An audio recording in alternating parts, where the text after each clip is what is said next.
السلام عليكم ورحمة الله وبركاته. من كام يوم صحينا على خبر مفزع ومؤلم لكل واحد بيستخدم برنامج 1xBet، والخبر كان ان البرنامج اتحظر جوه مصر من على جوجل بلاي واب ستور. مش فاهم ليه ده يحصل اصلا. البرنامج ده فاتح بيوت ناس كتير، ده غير ان في فئة كبيرة قوي مصدر دخلها من البرنامج. على العموم انا متضايق قوي. ليه بقى؟ لان البرنامج ممكن ينزل بطرق تانية وعادي هيشتغل وكأن مفيش حاجة حصلت.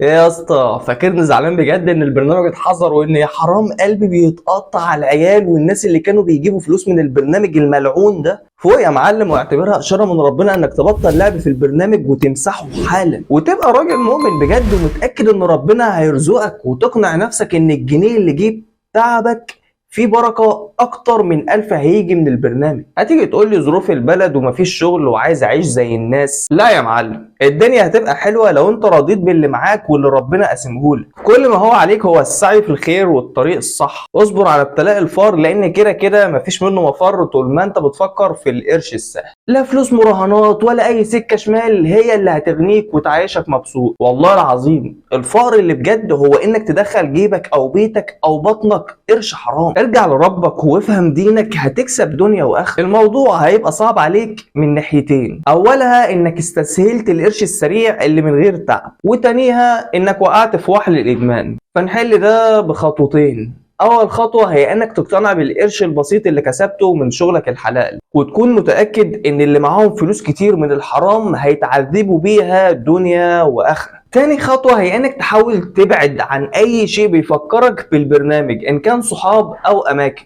اول ما يجي في بالك فكرة انك ترجع للمرهان التاني، على طول تستغفر ربنا وتقوم تجري على سجادة الصلاة وتسأل ربنا الهداية والثبات على طاعته. والله العظيم القرب من ربنا هو الغنى الحقيقي، هو الاكتفاء الذاتي والشعور بالراحة والسعادة، وهو اللي هيخليك تكسب الدنيا والآخرة. احسبها صح وارجع لطريق ربنا، وخليك دايما فاكر الآية دي: بسم الله الرحمن الرحيم. واتقوا يوما ترجعون فيه إلى الله ثم توفى كل نفس ما كسبت وهم لا يظلمون. لو تيقنت الآية دي وقلبك ما تهزش بعدها، يبقى أنت عندك مشكلة بجد. أسأل الله أن يهدينا إلى صراطه المستقيم والثبات على طاعته. وبكده فيديو النهارده خلص. لو لسه مكمل معايا لغايه هنا فحابب اشكرك على دعمك ليا، اللي هتكمله بلايك وكومنت بالصلاه على النبي وتسبسكرايبر في القناه عشان اول ما انزل اي جديد يوصلك. ما تنساش تدعي لاخواتنا بالصبر والثبات والنصر. وبس كده، السلام عليكم ورحمه الله وبركاته.